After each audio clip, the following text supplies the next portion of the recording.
గీక్కొని పోయారు, అన్ని ఊడ్చుకొని పోయారు. అంటే మీ ప్రభుత్వం వస్తుందని మేము ఊహించినాము. మేమే ఉంటామనుకున్నాము.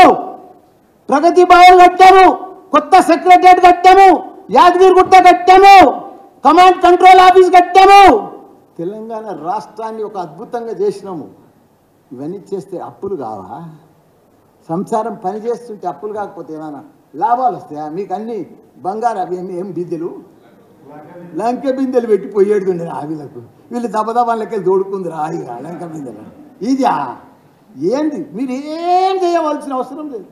తెలంగాణ రాష్ట్రంలో మీరు ఏం మంత్రులు కానీ సీఎం కానీ ఒక రూపాయి పని లేకుండా చేసినామా మేము? మా సీఎం కేసీఆర్, కేటీఆర్, హరీష్ రావు మామూలు అభివృద్ధి కాదయా. ఊరూరికి 3 లక్షల మెట్రిక్ టన్నుల ధాన్యం పండేటట్టు చేసినాము. నీకు 46 చెరువులు ఎండ నిండు కుండ లెక్క మే జూన్లో చేసినాము. అది ఎవరన్నా చేసిరా? ఏ ప్రభుత్వం ఏ రాష్ట్రంలో ఉన్నదా అంత అభివృద్ధి? ఎక్కడ లేదు. మన కేసీఆర్ చేసిండే.